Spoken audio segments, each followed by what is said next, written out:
Bonjour et bienvenue à notre face-à-face avec Denis Trottier, notre émission où, avec M. Trottier, on parle d'un sujet d'actualité, puis on essaie de l'aborder en profondeur et d'essayer de mieux le comprendre. Bonjour Denis. Bonjour.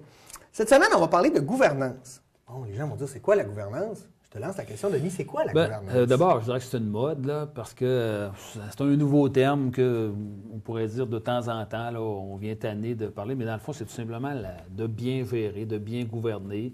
La bonne gouvernance, c'est ça. Puis ça peut s'appliquer autant au niveau des entreprises qu'au niveau du monde politique. Mais moi, personnellement, je n'aime pas ce terme-là. Ça ne dit rien au monde, en tout cas, mais c'est de gouverner, de bien gouverner, tout simplement. OK. Puis c'est quoi l'état de la démocratie? Tu considères l'état de la démocratie au Québec puis au Canada?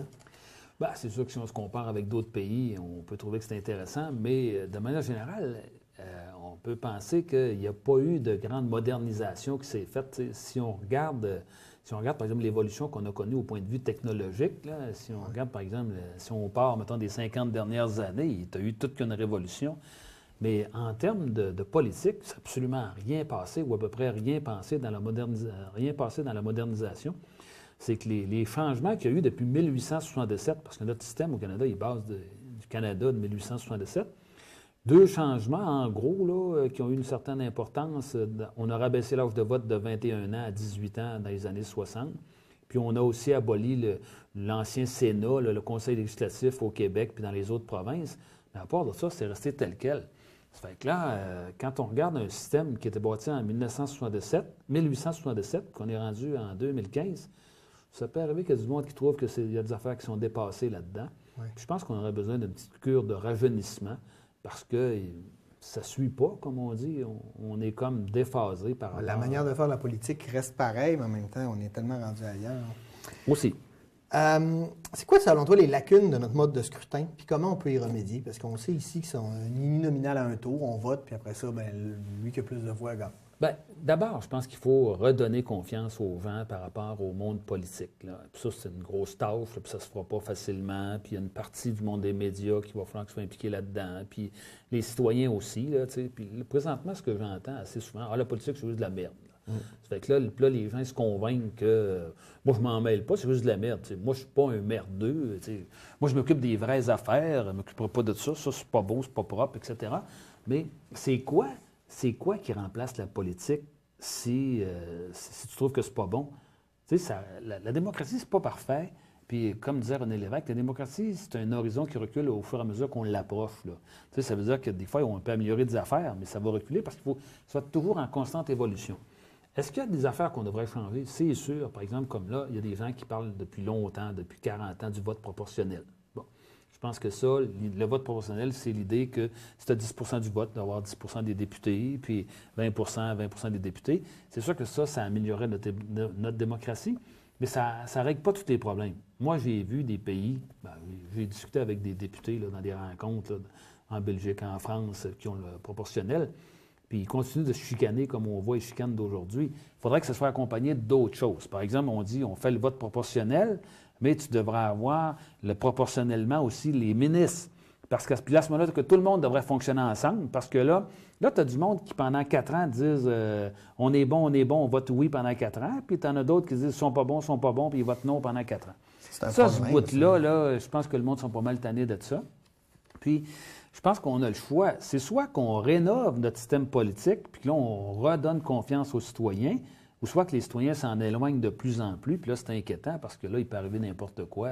Quand les gens se désintéressent ou, renient leurs institutions, c'est assez inquiétant.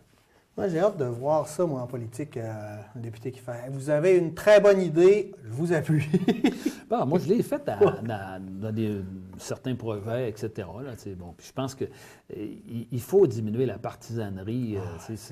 C'est sûr que, mettons, en politique, c'est normal qu'il y ait des débats, ça fait partie de la game. Puis c'est bon que les gens ne pensent pas tous pareil. Si on pensait tous pareil, on a vu Hitler voulait que tout le monde pense pareil, on a vu ce que ça a amené. Mais sauf que là, si pendant 4 ans, tu dis oui ou non, là, pendant 4 ans, là, ça ne marche pas. Ouais. Comme citoyen, moi je suis citoyen, bon, une fois que j'ai voté là, aux 4 ans, qu'est-ce que je peux faire? Qu'est-ce qui me reste comme pouvoir politique en fait? Parce qu'on dit, c'est un peu ce que les gens reprochent. Oh, pourquoi j'irais voter? Là, de toute façon, ils vont faire ce qu'ils veulent. Oui, mais une société, là, c'est que là, ça demande des citoyens qui s'impliquent. Tu sais, Oui. c'est que là, c'est que ce soit dans n'importe quoi, là. Si tu trouves que, mettons, tel sport, c'est pas correct, bien, tu t'impliques, tu essaies de changer ça, tu essaies d'améliorer ça. Tu trouves que le coach n'est pas bon, tu te dis, bon, je vais le remplacer. Tu sais, puis, Pas juste chialer, c'est d'avoir des solutions. ben non, tu sais, c'est que là, chialer en avant de sa télévision ou en avant de sa grosse bière, là, ça change strictement rien. Rien. Bon, puis aussi, c'est que si on regarde ça de façon bien terre à terre, il y a des pays que si tu te lèves la main, tu sais, pour dire ça ne marche pas, on devrait avoir des débats. Prenez Raouf Badawi, là, Ouais. lui, là, il était condamné à 1000 coups de fouet parce qu'il a voulu décoller un site Internet pour discuter de la démocratie. Ouais. Il n'a pas dit qu'il voulait tuer le chef d'État, il voulait juste discuter. Ça, là, il a été condamné à 1000 coups de fouet, etc. 10 ans de prison. 10 ans de prison, c'est complètement fou. Puis nous autres, là, on a la liberté, puis on dit on ne peut rien faire. Ah non, ça, c'est trop facile de dire ça, on ne peut rien faire. C'est que les gens, ils peuvent écrire des lettres dans les journaux, ils peuvent appeler dans des lignes ouvertes, ils peuvent manifester dans les rues, ils peuvent écrire des livres, ils peuvent aller rencontrer leurs députés. Il y a toutes sortes d'affaires qu'on peut faire. Ils peuvent embarquer dans des mouvements étudiants, ils peuvent embarquer des mouvements syndicaux, etc. On a toutes sortes de moyens pour faire valoir notre point de vue, mais il faut être conscient que ce n'est pas parce que tu as dit une affaire une fois que ça va changer. C'est plus dur que ça. Là. La société, c'est quand même complexe, c'est lourd, il faut être patient, persévérant, mais c'est possible de changer des choses, puis il faut le faire. Oui. Bon, on a parlé un peu de notre parlementarisme à la britannique. Où, tu sais, est-ce que c'est un show, en fait? Tu sais, je veux dire, quand là, on voit les débats à la Chambre des communes, où on a quasiment le droit de s'insulter, peu importe. Écoute, des fois, ça va loin, là. Est-ce qu'il n'y a pas de manière de changer ce ton-là ou cette manière de faire-là? Parce que il me semble que c'est pas productif. Bien, je suis allé cette semaine voir la période de questions des amis que je connais des deux côtés. Là. Bon, puis de toute façon, au point de départ, là, les libéraux disaient vos questions, on les connaît à 95 parce que vous les prenez dans les mêmes journaux qu'on lit tous les matins. Là. Ça fait que là, c'est tout arrangé d'avance, ça. C'est que là, dans le fond, c'est qu'on reprend une partie de la job des journalistes. Puis je pense qu'on perd beaucoup de temps avec la période de questions. C'est un show. Mais ça n'apporte pas grand-chose à la société. Puis, moi, j'aimais bien, quand je suis allé en Belgique, c'est que, les autres, la période de questions, c'est les ministres qui ont des questions, puis les députés qui ont des questions. Les autres ne sont pas là. Parce que là, quand tu regardes ça, il y a 125 joueurs, mettons, sur la patinoire, mais c'est un jeu dans lequel il y a juste 2 à la fois. Fait qu'il y en a 123 qui attendent, qui regardent la game. Tu sais. Comme efficacité, j'ai déjà vu mieux. En Belgique, c'est... Mettons, il y a 5 députés qui posent des questions, 5 ministres qui sont là. Ils ne savent pas la question textuelle, mais ils savent sur quel sujet, en gros, puis ils répondent. Fait que ça pourrait être une façon d'amener ça. Une autre façon aussi, c'est que moi, comme j'ai été pendant longtemps dans le monde municipal, ça pourrait être les citoyens qui pourraient poser des questions et non pas l'opposition. Puis moi, ça ne serait pas les citoyens, ça serait les citoyens corporatifs, mettons, les grands syndicats, les patrons, les écologistes, les grandes organisations qui pourraient venir poser des questions à chacun des partis politiques. Là, ça pourrait changer la game. Parce que présentement, ça n'amène pas... C'est pas avec ça qu'on va redonner confiance aux citoyens. Non, mais c'est vrai que si tu avais, par exemple, je ne sais pas moi, un économiste qui pose une question au ministre des Finances, puis là, on peut discuter, là. On n'est pas juste... Oui, puis là, c'est en direct, là, puis tu n'as pas le choix, il faut que tu répondes, là, tu sais. Puis là, c'est pas un jeu, là, que mon père est plus fort que le tien. Selon toi, est-ce que le gouvernement est plus efficace quand le pouvoir est centralisé ou quand il est décentralisé? Penses-tu qu'on devrait donner plus de pouvoir? Ou...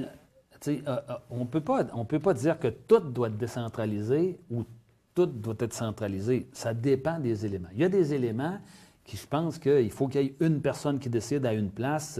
Moi, je suis pour ça, la démocratie. Mais admettons que vous avez un problème dans un avion, puis qu'on commence à faire voter le monde dans l'avion pour savoir c'est quoi que le pilote devrait faire. Là. Je pense qu'on est mieux d'y laisser décider. Là. Regarde, il y a une situation d'urgence, là, on ne se mêlera pas de ça. C'est lui qui est le mieux placé pour faire ça. C'est la même chose dans un État.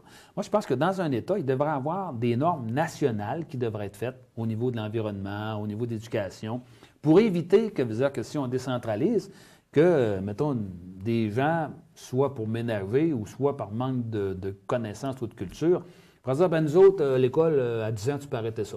Bon, bien là, tu ne peux pas faire ça. Tu sais, c'est que là, tu pourrais dire, mettons, à 16 ans, tu es obligé d'aller à l'école jusqu'à 16 ans, mais Mais mettons une région qui dirait, nous autres, on veut que ce soit jusqu'à 18 ans, ils pourraient le faire.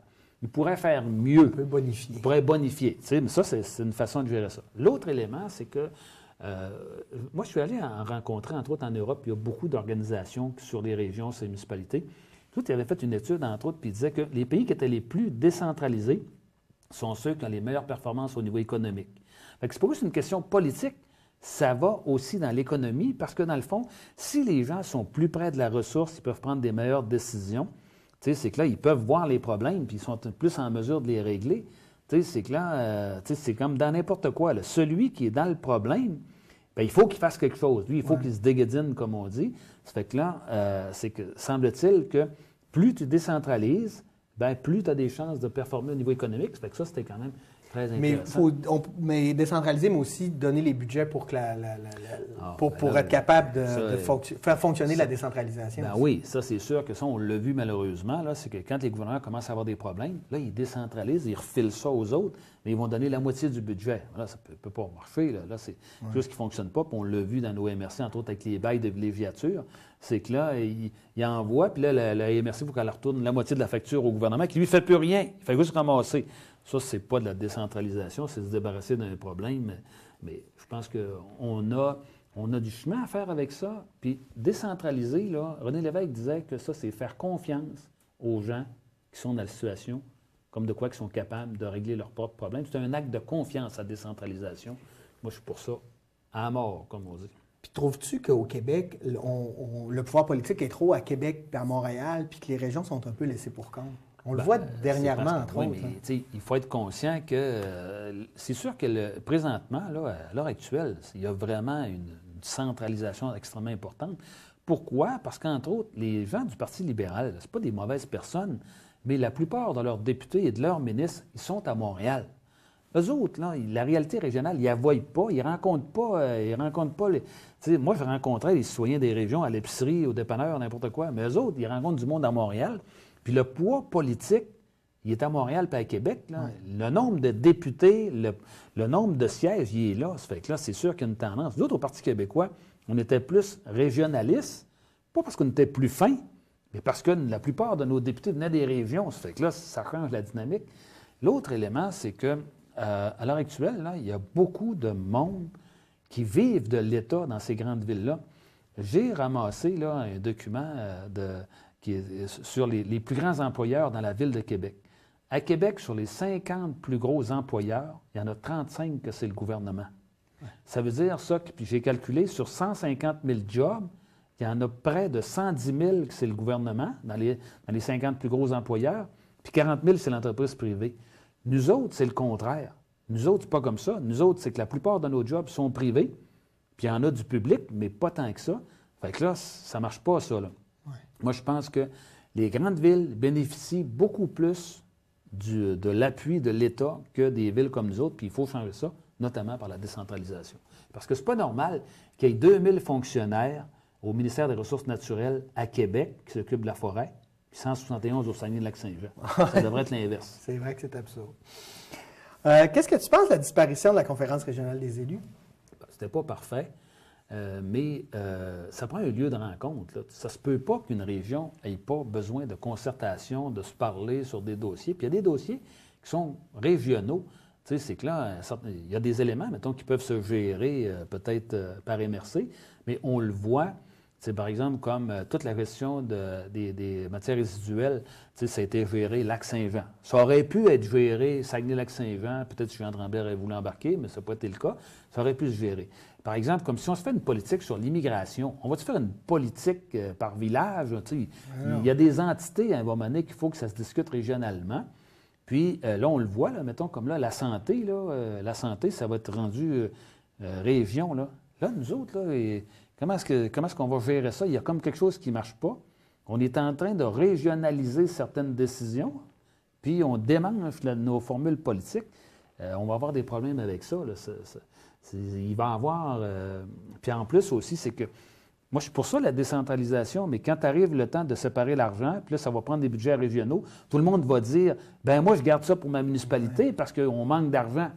Si le gouvernement a coupé 40 des budgets, Fait que là, il n'y aura pas une tendance à faire des enveloppes régionales. Mais pourquoi? Parce qu'on a 40 de moins d'argent. OK. Aux élections municipales, on sait que tu étais maire, tu étais aussi échevin, préfet. On voit beaucoup des candidats âgés. Des fois, je voyais des gens que ça fait 40 ans qui sont là, qui ont 90 ans, puis ils disent « ça va être mon dernier mandat, j'espère pour toi ». Puis il y en a beaucoup aussi qui sont élus par acclamation. Y a-t-il un problème au niveau de la démocratie municipale?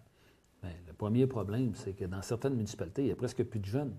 Ouais. Ça, c'est bien terre à terre, là. Mais là, tu sais, s'il n'y a plus de jeunes, ils ne peuvent pas se présenter. Tu sais, puis après ça aussi, c'est que la vie d'aujourd'hui est plus complexe que c'était avant. Tu sais, aujourd'hui, mettons, les deux travaillent, l'homme, la femme, la garderie, puis l'équipe. Ça fait que c'est pas facile pour des jeunes familles de s'impliquer. Même dans des villes, mettons, comme Dolbeau-Mistassini. C'est pas un temps plein, là. C'est pas un temps plein. Non, c'est pas un temps plein. Puis là, tu sais, c'est un surplus. Puis c'est beaucoup d'ouvrages. Tu sais, ça n'a l'air de rien. Mais quelqu'un qui veut faire avancer des dossiers, c'est pas 3 heures par semaine, là. Tu sais, c'est plusieurs heures par semaine parce qu'il y a toutes sortes de comités, etc. Ça veut dire que ça prend de la disponibilité. Puis malheureusement, bien, c'est qui a de la disponibilité? Bien, c'est les retraités. Tu sais, c'est pas une mauvaise affaire. Mais puis pour changer ça, bien, peut-être qu'il faudrait que les entreprises donnent des congés sociaux.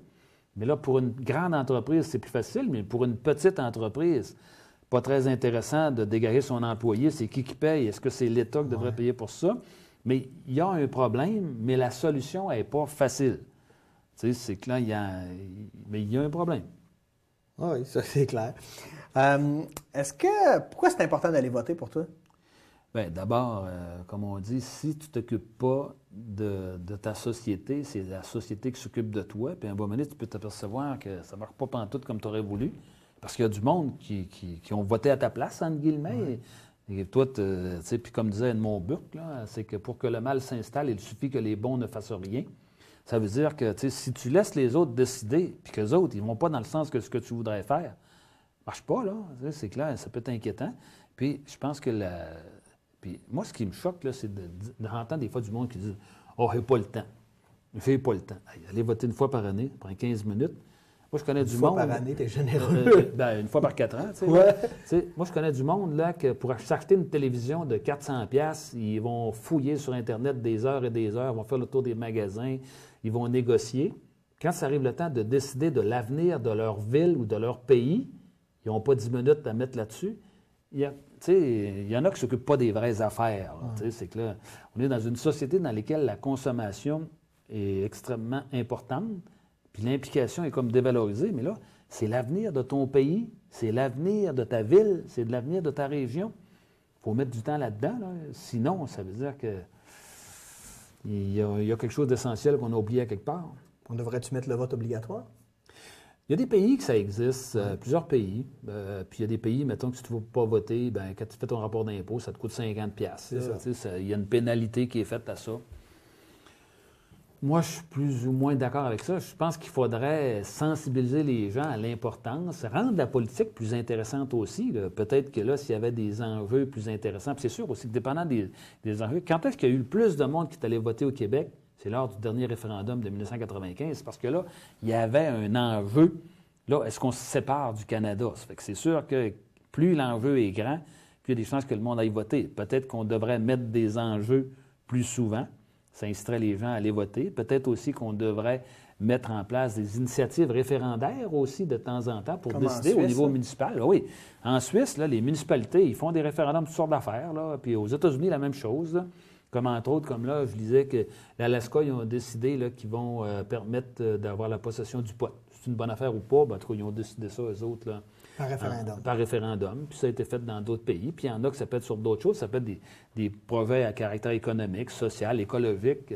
Ça, je pense que ce serait une façon d'intéresser les gens s'il y avait des initiatives référendaires en même temps que les élections. C'est ça, ils sentiraient qu'ils ne vont pas juste voter une fois aux 4 ans, oui. mais qu'ils ont un poids puis qu'ils peuvent demander. Est-ce que tu penses que les citoyens pourraient même avancer puis dire, nous, on aimerait ça, si on est, je ne sais pas, 2000, à dire, nous, on aimerait ça avoir un référendum sur tel sujet? Bien, comme en Suisse, eux autres, là, le modèle est établi, ça prend un nombre de signatures. À partir du moment où tu as tant de signatures, bien là, la municipalité ou le canton ou le pays est obligé de tenir un référendum. Puis ça fonctionne. Puis les autres, Il y a eu des référendums sur des sujets extrêmement importants, d'autres des fois moins importants, mais là, bon, ça fait partie de la game.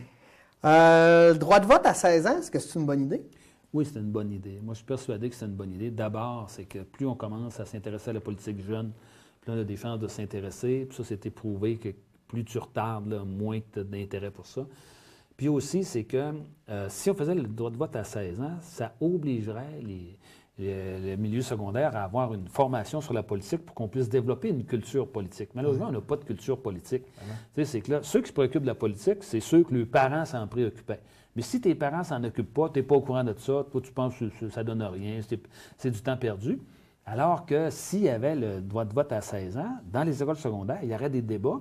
Puis en plus aussi, ça amènerait un équilibre dans la société. Présentement, là, c'est les bébés boomers qui ont le gros bout du bâton parce qu'ils sont très nombreux. C'est que si dans une société, on fait voter le monde, les bébés boomers vont avoir plus de votes que les jeunes. Puis eux vont plus voter. Puis ils vont plus voter en plus. Fait que là, mais si les jeunes votaient à 16 ans, là, on accroîtrait la masse critique des jeunes, ça serait plus intéressant. Puis peut-être que ça ferait du bien aux politiciens, là, peut-être qu'aller rencontrer des jeunes au secondaire, peut-être qu'ils se laqueraient le cravate un peu, puis peut-être qu'ils... Ça les ferait sortir de leur paradigme oui, beaucoup. Oui. On a parlé, là, le niveau de cynisme envers la politique est de plus en plus grand. T'sais, comment on peut renverser les affaires? Tantôt, tu parlais du Sénat. On a encore un Sénat fédéral. Ils n'ont pas l'air de faire grand-chose. Ils sont payés grassement. Il y a plein de scandales. Est-ce que ça n'alimente pas ce cynisme-là? Est-ce qu'on peut pas... Je ne sais pas quoi faire, en fait. Si on suivait autant le monde financier que le monde politique, on verrait que les vrais scandales sont dans le monde financier. C'est que là, je ne dis pas que c'est parfait, le monde politique, là, mais c'est pas là que c'est le plus payant. Là, quand on pense, j'ai justement ramassé un article ce matin là, que les 100 patrons les plus payés au Canada gagnent une moyenne de 9,2 millions par année. C'est un petit peu plus que le salaire du premier ministre du Québec, qui est autour de 170 000 $. C'est pas tout à fait pareil. C'est pas le même genre d'ouvrage. C'est pas le même genre d'ouvrage. Je pense qu'il y a plus de cassage de tête en étant premier ministre qu'en étant patron d'une grande entreprise, parce que, puis même, c'est plus difficile de gérer une petite entreprise qu'une grande, parce qu'une petite, il faut que tu te débrouilles toi-même, puis une grande, tu dis, trouve-moi le meilleur avocat, le meilleur ingénieur, ça coûtera ce que ça coûtera, je m'en sac, règle-moi ça. Ça fait que là, je pense que c'est rendu démesuré. Les vrais scandales ne sont pas au niveau politique, mais malheureusement, dans une société, souvent, on grossit des problèmes pour ne pas s'occuper des autres vrais problèmes. Ouais. C'est comme là, présentement, c'est que là, le gouvernement conservateur dit que le problème numéro 1 des Canadiens, c'est le terrorisme. Sincèrement, je ne pense pas que ce n'est pas un problème, mais dire que c'est notre plus grave problème, il y a des problèmes d'environnement, il y a des problèmes de pauvreté, il y a des problèmes d'inégalité extrême, de plus en plus grandes. Je voyais juste les morts liées au terrorisme au Canada, c'est, je pense, 2. Les morts liées chez les femmes autochtones, dans la même période, c'est 1800. Bon. Puis là, on parle juste d'une partie. Oui, c'est ça. Bon. Oui, tu as raison. Puis là, on ne voulait pas s'occuper des morts des femmes autochtones, puis là, on va mettre des milliards pour l'antiterrorisme. Ça, c'est une chose qui me choque, là, c'est qu'on utilise la peur pour convaincre les gens de voter pour soi, alors qu'on devrait plutôt émanciper les gens en disant ça prend des projets nouveaux, ça prend une société, il faut viser le bien commun. Là, présentement, là, je trouve que ça va le bas. Tu parlais du monde financier, là, ça me fait réfléchir à, est-ce qu'aujourd'hui, tu sais, à l'époque, on disait qu'il faut séparer l'Église de l'État pour des raisons qu'on comprend tous. Aujourd'hui, est-ce qu'il ne faudrait pas séparer l'économique de l'État, pas dans le sens que l'État n'aura plus de rôle économique à jouer, mais on dirait que maintenant, à cause de la mondialisation, c'est les grandes compagnies qui dictent l'agenda politique des gouvernements. Bien, c'est sûr que c'est une question qui est très pertinente, puis je pense que le problème, c'est le comment. Parce que c'est sûr que là, il y a le poids du monde économique est beaucoup trop important présentement. Puis en plus, c'est pas le monde économique, c'est le monde de la finance. C'est que là, si c'était juste le monde économique, ça devrait moins pire parce qu'au moins, les autres, ils créent des emplois. Le problème présentement, c'est qu'il y a de plus en plus de monde qui deviennent millionnaires ou milliardaires à la suite de transactions financières qui créent zéro emploi, là. À partir de spéculation et compagnie. C'est ça qui est inquiétant. Que les entreprises qui créent des emplois aient une place importante, je pense que c'est normal parce qu'ils jouent un rôle important. mais que des gens qui monopolisent beaucoup d'argent sans créer d'emploi, il y a une place importante, puis les paradis fiscaux et compagnie, ça ne marche pas. Là. Bon. Est-ce qu'il y a moyen de faire une espèce de séparation on pourrait dire, de l'argent et de la politique? C'est une bonne piste, c'est quelque chose d'intéressant. Mais, tu sais, chaque époque a ses problèmes. Par exemple, comme une certaine époque, là, c'était la monarchie qui causait problème. C'était pas la monarchie en tant que telle, c'était le fait qu'il y avait une minorité de gens qui accaparaient les richesses. Dans ce temps-là, le peuple, lui, il mangeait presque rien. Puis il y a eu des révolutions. Là, présentement, si on ne travaille pas à réduire les écarts, ça va finir par péter à quelque part. Ah oui, c'est ça. C'est que là, il faut être conscient que les sociétés qui sont les plus inégales reposent sur des bombes à retardement. Ah oui, puis on voyait, là, je voyais statistiques, là, dans les 10 dernières années, le 1 des plus riches a vu son salaire passer de 250 à 300 quelques mille, puis le 99 a vu le salaire moyen passer de 42 à 38 000. De manière générale, là, cette semaine, je parle justement Québec, de ça avec mes étudiants, puis c'est que là, si on regarde au Québec, on voit là, que les salaires des travailleurs, en gros, ont augmenté d'à peu près 15 dans les 10 dernières années. Puis les salaires des grands patrons augmentent de 10 à 12 par année. Ouais. Fait que 10 fois plus. Fait que là, est-ce que leur job est 10 fois plus importante, 10 fois plus difficile? Je ne suis pas certain. Hey, merci, Denis. C'est tout le temps qu'on avait. Merci encore d'avoir été là. Et puis, merci à vous aussi, téléspectateurs. Et on se retrouve la semaine prochaine pour un nouveau Face-à-Face avec M. Denis Trottier. Merci. Au revoir.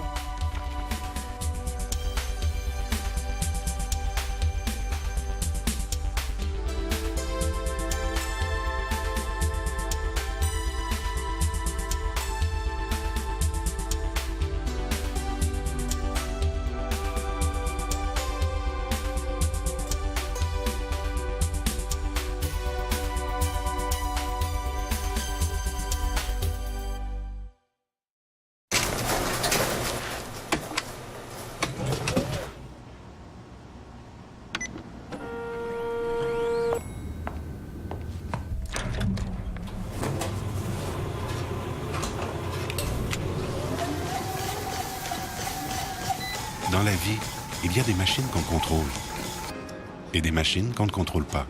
Rien ne peut augmenter les chances de gagner. C'est toujours le hasard qui décide. Visitez le jeu-doit-rester-un-jeu.com. À mon âge,